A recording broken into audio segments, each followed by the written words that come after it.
할렐루야. 우리 하나님께 찬송하시겠습니다. 우리를 죄에서 구하시려 주 예수 십자가 지셨으니 기쁘게 부르세 할렐루야. 나 구원 얻었네. 찬송하세 찬송하세 주님 나를 구하셨네. 찬송하세 찬송하세 주가 구원하셨네. 우리를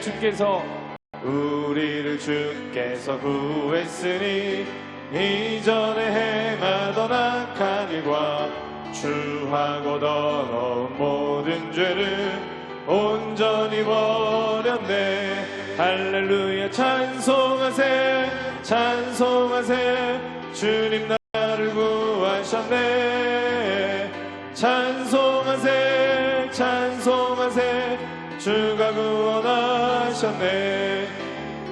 나 지금 죄에서 사함받아 거룩한 백성이 되었으니 이 육신 장막을 벗을 때도 겁날 것 없겠네.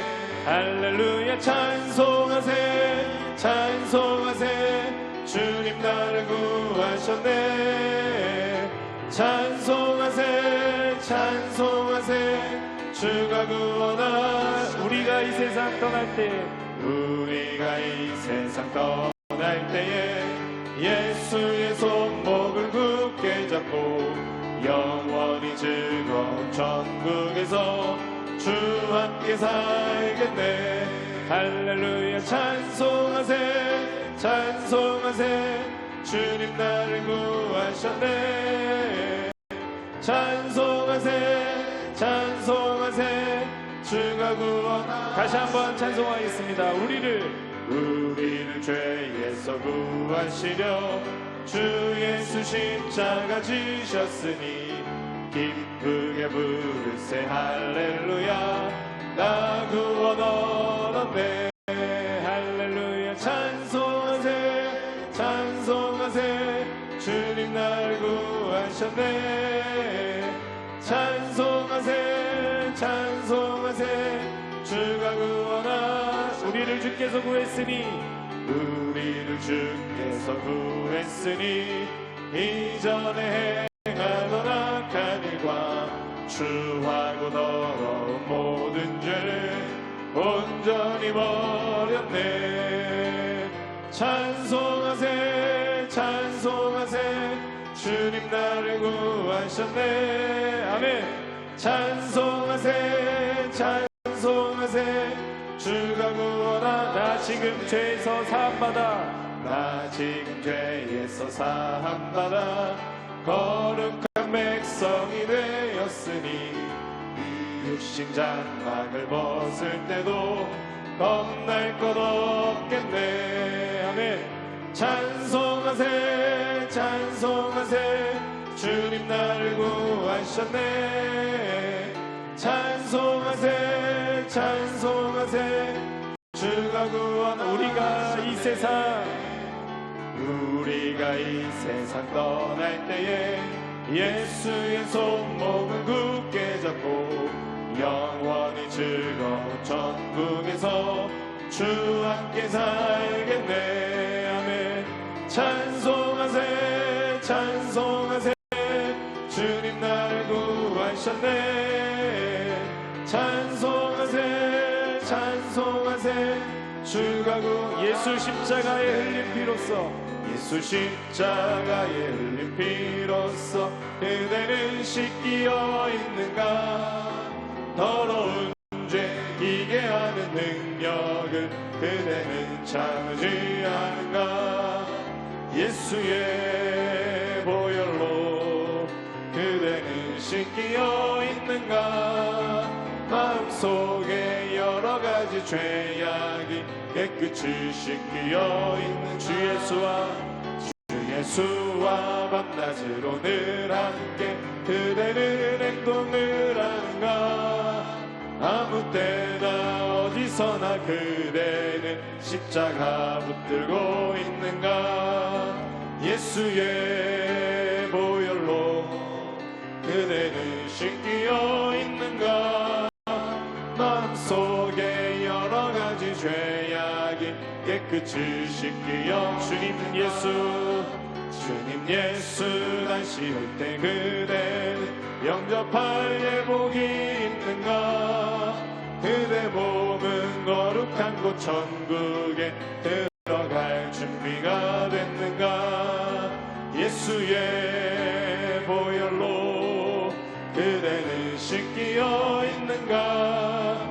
마음속에 여러 가지 죄악이 깨끗이 씻기어 모든 죄에 더러워진 예복은 주 앞에 지금 다 벗어서 샘물같이 솟아나는 보혈로 눈보다 너희게 씻으라. 예수의 보혈로 그대는 씻기어 있는가? 마음속에 여러 가지 죄악이 깨끗이 4절 한 번 더 하겠습니다. 모든 죄에 더러워진 예복은 주 앞에 지금 다 벗어서 샘물같이 솟아나는 보혈로 눈보다 너희게 씻으라. 예수의 보혈로 그대는 씻기어 있는가? 마음속에 여러 가지 죄악이 깨끗이 씻기어 있는가? 예수의 보혈로 그대는 씻기어 있는가? 마음속에 여러 가지 죄악이 깨끗이 씻기어 있는가? 내 영혼이 은총이워 중한 죄짐 벗고 보니 슬픔 많은 이 세상도 천국으로 와도다. 할렐루야 찬양하세. 내 모든 죄 사함받고 주 예수와 동행하니 그 어디나 하는 주의 얼굴 뵙기 전에 주의 얼굴 뵙기 전에 멀리 뵈던 하늘나라 내 마음속에 이루어지니 날로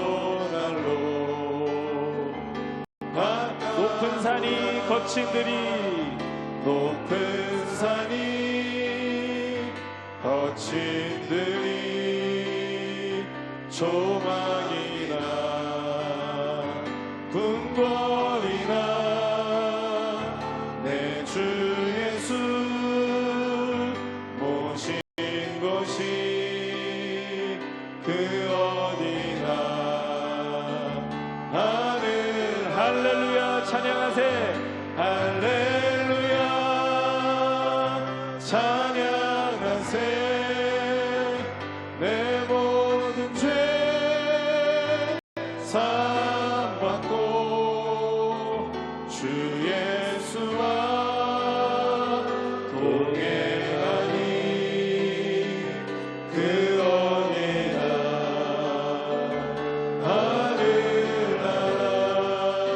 하늘나라. 사도신경으로 우리의 신앙을 고백하겠습니다. 전능하사 천지를 만드신 하나님 아버지를 내가 믿사오며 그 외아들 우리 주 예수 그리스도를 믿사오니 이는 성령으로 잉태하사 동정녀 마리아에게 나시고 본디오 빌라도에게 고난을 받으사 십자가에 못 박혀 죽으시고 장사한 지 사흘 만에 죽은 자 가운데서 다시 살아나시며 하늘에 오르사 전능하신 하나님 우편에 앉아 계시다가 거기로부터 산자와 죽은 자를 심판하러 오시리라. 성령을 믿사오며 거룩한 공교회와 성도가 서로 교통하는 것과 죄를 사하여 주시는 것과 몸이 다시 사는 것과 영원히 사는 것을 믿사옵나이다. 아멘. 사랑의 하나님 감사합니다. 오늘도 우리를 이 새벽부터 하나님의 전에 불러주셔서 하나님 예배할 수 있게 하시니 감사합니다. 하나님 오늘 하루의 시작을 하나님께 드린 것처럼 오늘 하루의 모든 삶을 온전히 하나님의 영광을 위해 살아가는 우리의 삶이 될 수 있도록 주님 역사하여 주시옵소서. 특별히 이 시간 하나님 앞에 나와서 기도하는 모든 기도의 제목들이 응답되어지는 귀한 역사 나타날 수 있도록 인도하여 주시옵시고 하나님께 간절히 기도하는 기도의 제목들이 가정과 범사 가운데 열매 맺고 우리 영혼이 잘된 같이 범사가 잘되며 강건해지는 축복이 우리의 삶에 가득 넘쳐날 수 있도록 인도하시고 축복하여 주시옵소서. 오늘 예배 가운데 성령님 운행하시고 함께 하실 것을 믿사오며 우리를 구원하신 예수님의 이름으로 간절히 기도했습니다. 아멘. 네, 오늘 함께 은혜 받으실 말씀은 요한복음 5장 2절에서 9절까지의 말씀입니다. 요한복음 5장 2절에서 9절까지의 말씀 다 같이 봉독해서 하나님 앞에 올려드리겠습니다. 예루살렘에 있는 양문 곁에 히브리 말로 베데스다라 하는 못이 있는데 거기 행각 5이 있고 그 안에 많은 병자, 맹인, 다리 저는 사람, 혈기 마른 사람들이 누워 물의 움직임을 기다리니 이는 천사가 가끔 못에 내려와 물을 움직이게 하는데 움직인 후에 먼저 들어가는 자는 어떤 병에 걸렸든지 낫게 되밀어라. 거기 38해 된 병자가 있더라. 예수께서 그 누운 것을 보시고 병이 벌써 오래된 줄 아시고 이르시되 내가 낫고자 하느냐? 병자가 대답하되 주여 물이 움직일 때에 나를 못에 넣어주는 사람이 없어 내가 가는 동안에 다른 사람이 먼저 내려가나이다. 예수께서 이르시되 일어나 내 자리를 들고 걸어가라 하시니 그 사람이 곧 나아서 자리를 들고 걸어가니라. 이날은 안식일이니. 아멘.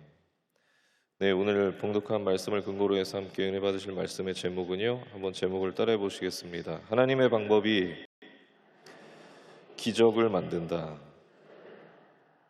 네, 하나님의 방법이 기적을 만든다라는 제목으로 함께 은혜를 나누겠습니다. 인터넷을 찾아보다 보니까는요, 삶에 희망이 하나도 없어서 힘들다고 죽고 싶다고 하는 사람들이 굉장히 많이 있었습니다. 어떤 30대 청년은 180 이상의 큰 키를 갖고 있는데 몸무게가 100kg가 넘는 거예요. 근데 살은 빼고 싶은데 의지가 약해서 먹는 것도 조절하지 못하고 그러면서 그런 자신이 너무나 싫은 것입니다. 그러면서 뭐라고 한탄하냐면 누구는 태어나 보니까 아버지가 빌 게이츠고 누구는 태어나 보니 아버지가 일론 머스크인데 자신은 왜 이 모양이냐며 지금도 부모 원망하면서 PC방에서 죽치고 살아가고 있다며 아무런 희망 없는 이 삶을 마감하고 빨리 죽고 싶다, 그런 글을 남겨놓은 것을 보았습니다.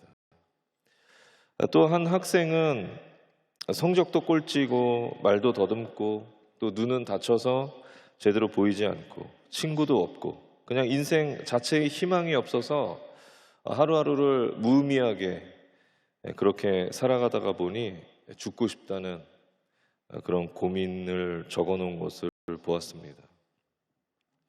그뿐 아니라 결혼 생활을 하는데 결혼 생활에 아무런 희망이 없어서 죽고 싶다. 또 가정에 파탄 나면서 가정에 아무런 희망이 보이지 않아서 죽고 싶다. 그런 사람들도 있었습니다. 저는 그런 글들을 보다가요, 이런 생각이 들었습니다. 희망이라고 하는 단어가 정말 아무것도 아닌 것 같은데 우리가 살아가면서 그 희망이라는 것이 없어서 절망에 빠져 있는 사람, 죽고 싶다고 생각하는 사람들이 이 세상에 너무나 많이 있다라는 생각이 들었습니다.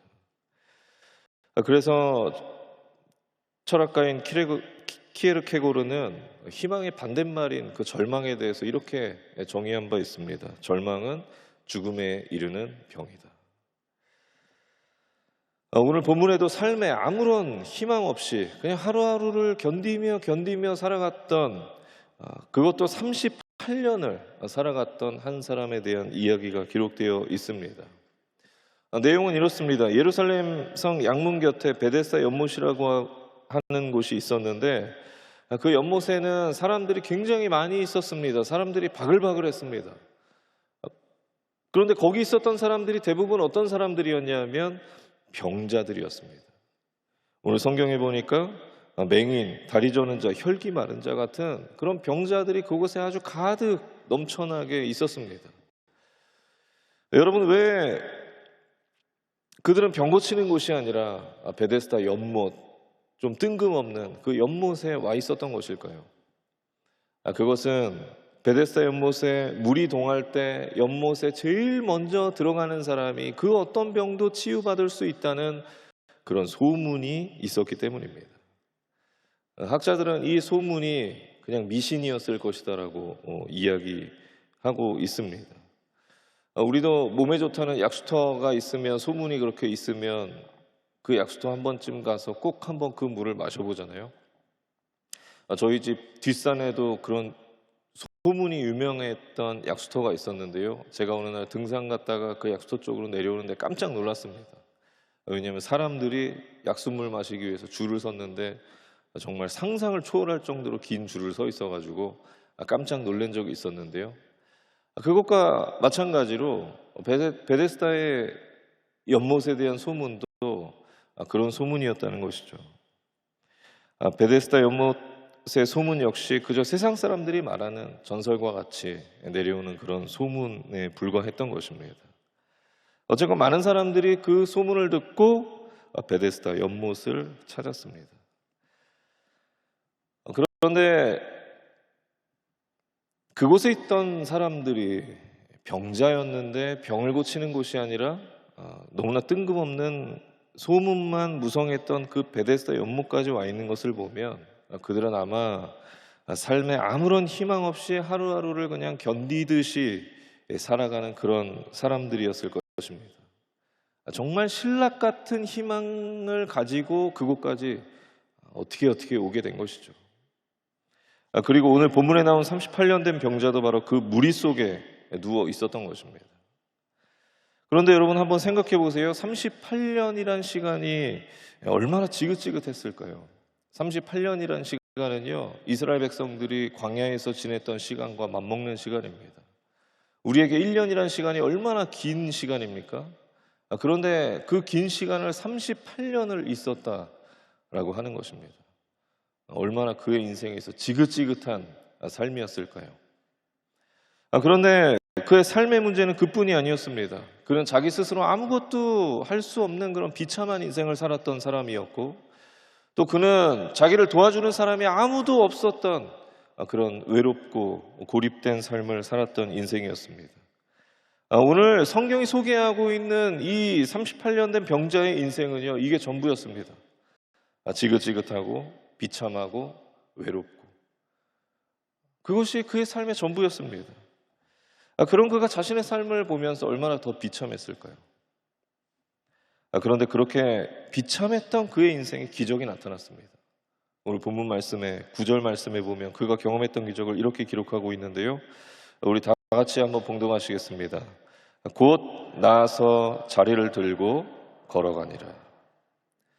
여러분, 그가 경험했던 기적이 어떤 기적이었습니까? 38년 동안 삶에 아무런 희망 없이 자리에 누워만 있었던 그가 자신의 희망 없는 삶을 의미했던, 자신이 누워 있었던 그 자리를 들고 일어나서 이제 스스로 걸어가는 기적을 경험하게 되었다라고 하는 것입니다.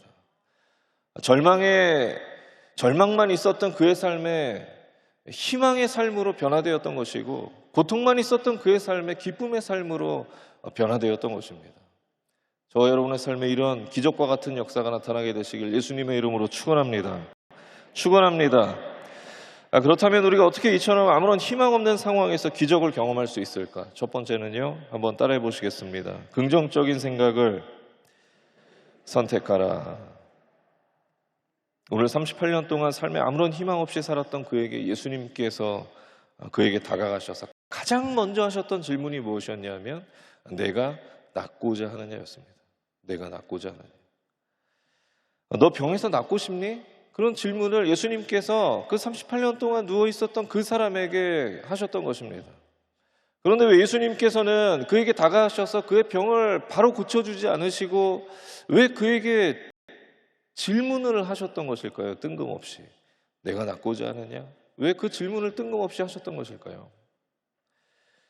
그것은 바로 그가 38년 동안 갖고 있었을 고착화된 그 부정적인 생각, 아주 굳어진 그 부정적인 생각을 예수님께서 깨시기 위해서, 깨뜨려 버리시기 위해서 그에게 내가 낫고자 하느냐 질문하셨던 것입니다. 여러분 생각해 보세요. 한 3개월도 아니고 3년도 아니고 38년이라는 긴 시간 동안 누워 있었습니다. 그 지긋지긋한 시간 동안 살아가면서 그가 갖고 있었던 생각이 무엇이었을까요? 해도 안 되었을 것입니다. 해도 안 돼. 그는 아마 38년이라는 아주 긴 시간 동안 자신의 병을 고치기 위해서 자기 나름대로 아주 수많은 노력들을 하면서 살아갔을 것입니다. 그런데 도저히 자신의 그 질병, 자신을 절망에 빠지게 한 그 질병을 도저히 고칠 수가 없는 거예요. 그래서 결국 그는 소문만 무성했던 베데스다 연못까지 오게 되었을 것입니다. 그가 그곳에서 또 어떤 생각을 했을까요? 그는 아마 자신과 비슷한 처지에 있는 그 사람들을 보면서 아무런 희망도 보이지 않는 자신의 현실을 인정하고 온갖 부정적인 생각에 사로잡혀서 그곳에서도 하루하루를 살아가고 있었을 것입니다. 그래서 예수님께서는 그를 보자마자 그가 갖고 있었던 그 부정적인 생각, 해도 안 돼, 나에겐 희망이 없어 하는 그 고착화된 부정적인 생각을 깨뜨리시기 위해서 그에게 내가 낫고자 하느냐? 라고 그렇게 질문하셨던 것입니다. 그가 예수님의 그 질문을 받고 어떤 생각을 했을까요? 지금까지 거의 포기하고 있었던 치유에 대한 희망을 그가 다시금 떠올리지 않았을까요? 여러분, 그 38년 된 병자가 경험했던 그 기적은요, 부정적인 생각이 희망으로 바뀌면서 시작된 줄 믿으시기 바랍니다. 여러분, 우리의 삶에서도 마찬가지입니다. 우리의 삶에 절망이 다가왔을 때, 고난의 상황이 다가왔을 때 부정적인 생각에 사로잡혀서 살아가는 것이 아니라 긍정적인 생각과 긍정적인 시선으로 세상을 바라보게 되시길 예수님의 이름으로 축원합니다. 우리의 삶에 나타나는 기적은 우리의 삶을 사로잡고 있는 그 부정적인 생각을 긍정으로 바꾸면서 시작되는 줄 믿으시기 바랍니다.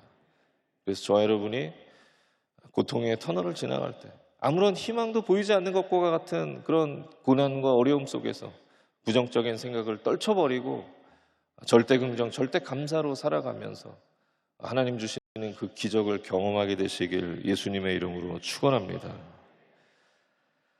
둘째로 우리가 어떻게 이처럼 아무런 희망 없는 상황에서 기적을 경험할 수 있을까요? 두 번째는요, 한번 따라해 보겠습니다. 하나님의 방법을 선택하라. 오늘 이 38년 된 병자에게 세상에서 제시한 치유의 방법은 무엇이었습니까? 연못에 먼저 들어가는 자가 치유받는다는 것이었습니다. 먼저 들어가라는 것이었습니다. 오늘 요한복음 5장 4절 말씀에 이렇게 기록합니다. 이는 천사가 가끔 못에 내려와 물을 움직이게 하는데 움직인 후에 먼저 들어가는 어떤 병에 걸렸든지 낫게 되밀어라. 어떤 사람이 병에 낫는다고요?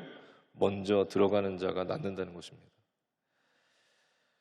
저는 이 말씀을 보고 깜짝 놀랐습니다. 왜냐하면 그때나 지금이나 세상에서 성공하기 위해서는요, 먼저 들어가는 자, 먼저 앞장서는 자가 성공한다는 것입니다. 지금 우리가 그런 시대에 살아가고 있습니다. 먼저 들어가는 자가 대우받고 먼저 앞장서는 자, 앞장서 가는 자가 성공하는 시대에 우리는 살아가고 있습니다. 그런데 오늘 베데스다 연못에서 살아가고 있었던, 하루하루를 견뎌내며 살아가고 있었던 이 병자 역시 그런 치열한 현실 속에 살아갔던 것입니다.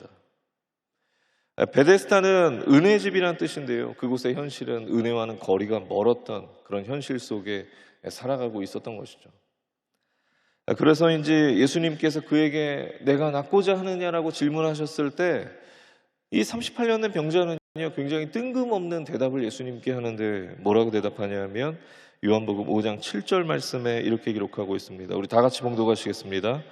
병자가 대답하되 주여, 물이 움직일 때에 나를 못에 넣어주는 사람이 없어 내가 가는 동안에 다른 사람이 먼저 내려가나이다. 무슨 말씀입니까? 예수님, 이 연못에 제가 먼저 들어가야 되는데, 제가 제일 먼저 들어가야 되는데 저를 도와주는 사람이 없어서 다른 사람이 먼저 들어갑니다. 그래서 제 삶에는 아무런 희망이 보이지 않습니다. 라고 그렇게 고백하고 있는 것입니다. 만약 예수님께서 이 사람의 병을 고쳐주지 않으셨다면 이 사람이 예수님께 어떤 부탁을 했을까요? 예수님, 이 연못이 동하거든 이 연못에 제가 제일 먼저 들어갈 수 있도록 저를 도와주세요. 그렇게 예수님께 부탁하지 않았을까요? 그런데 여러분, 우리가 지금 살아가면서 하고 있는 기도도 이런 기도하고 있지 않습니까? 예수님, 세상에서 제가 제일 먼저 들어가게 하여 주시옵소서. 예수님, 세상에서 제가 제일 잘 나가게 하여 주시옵소서. 이런 기도를 우리는 살아가면서 하고 있습니다. 여러분, 우리 인간의 연약함이 뭔지 아세요? 예수님이 답이라고 말하면서도 연못에 먼저 들어가야 해결된다고 생각하는 것이 우리 연약함입니다. 예수님이 답이라고 말하면서도 돈과 명예, 세상의 가치가 있어야 해결된다고 생각하는 것이 우리의 연약한 모습입니다.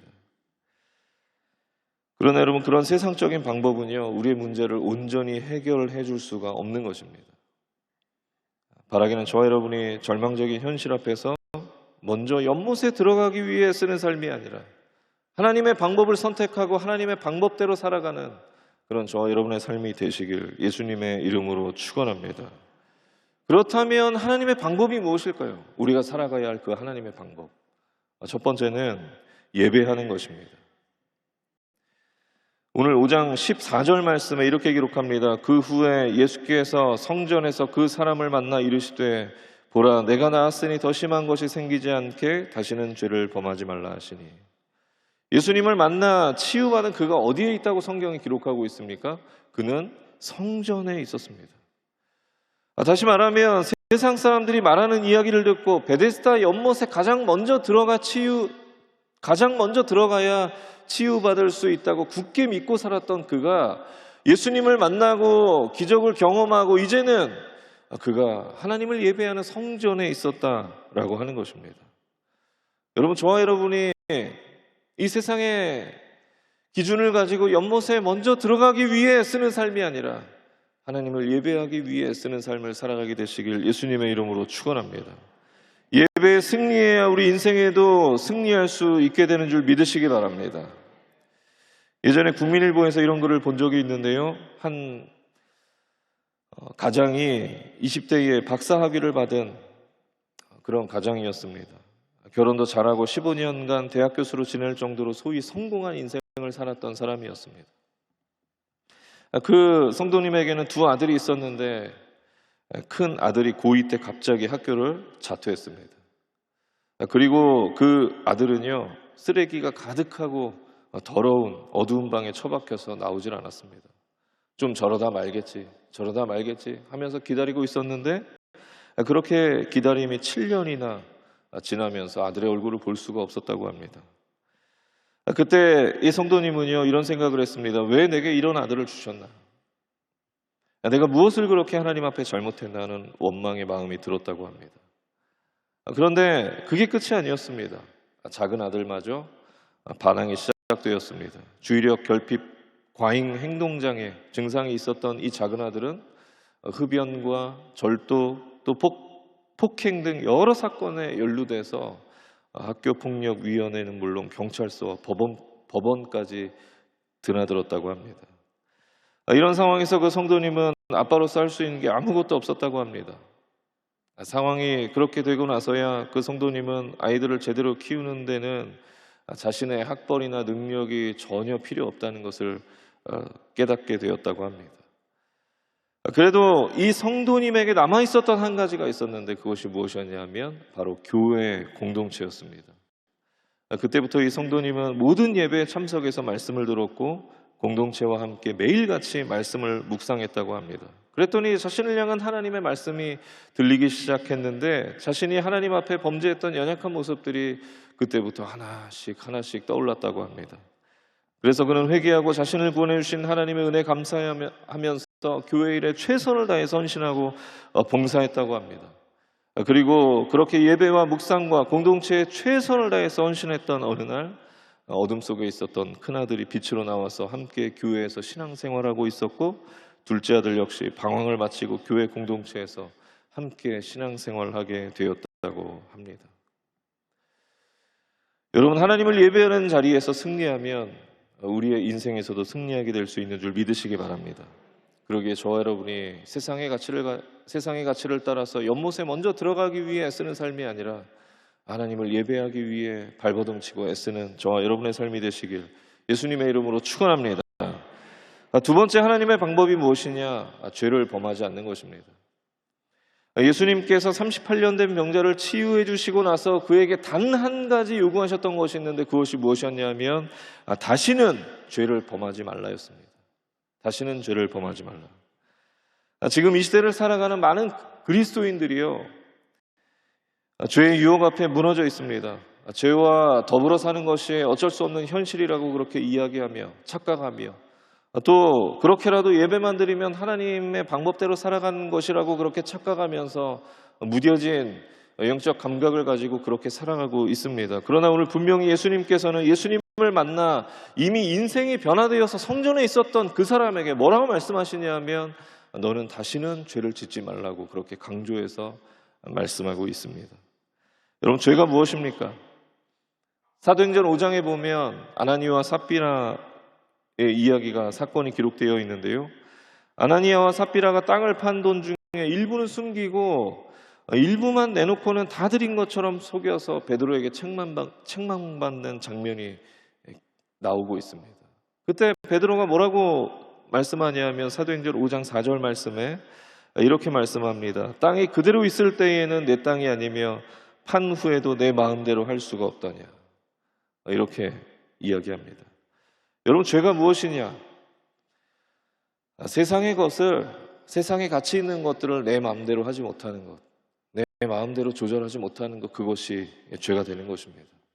그래서 하나님보다 우선순위에 둘 수밖에 없게 되고 또 그것에 가치를 두고 또 세상의 가치에 내가 끌려다닐 수밖에 없는 것, 세상의 것을 내 마음대로 하지 못해서 결국 하나님 앞에 범죄하게 되는 것입니다. 그래서 바라기는 저와 여러분이 세상에 끌려다니는 인생이 아니라 믿음으로 세상을 끌고 나가는 그런 주의 백성들이 다 되시길 예수님의 이름으로 축원합니다. 축원합니다. 민수기 21장에 보면은요, 출애굽한 백성들이 하나님을 원망하고 불평하면서 하나님 앞에 범죄합니다. 그래서 하나님께서 그들에게 진노하시고 그들에게 불뱀을 보내서 그들을 불뱀에 물려 죽게 하십니다. 불뱀에 물려 죽게 되니까 그제서야 이스라엘 백성들이 하나님 앞에 회개합니다. 그때 회개하는 그 이스라엘 백성들에게 불뱀에 물린 자들이 살아날 수 있는 방법을 하나님께서 알려주시는데 그 방법이 무엇이었냐면 놋뱀을 만들어서 장대 위에 달고 그것을 쳐다보는 자는 살 것이다라고 그렇게 말씀하셨습니다. 하나님께서 이스라엘 백성들에게 어디서 약초를 구해다가 그 약초를 어떻게 해서 먹으면 너희가 날 것이다라고 그렇게 상식적인 방법을 알려주셨다면 얼마나 좋았을까요? 모두가 수긍했을 것입니다. 그러나 하나님의 방법은요, 너무나 어처구니 없는 당황스러운 그런 방법을 하나님께서 알려주셨던 것입니다. 놋뱀을 만들어서 그걸 장대에 걸어놓고 쳐다보라는 것이었습니다. 얼마나 황당한 방법이에요? 그런데 놀라운 것은 그 상식적이지 않는 그 황당한 방법, 그 하나님의 방법을 따르는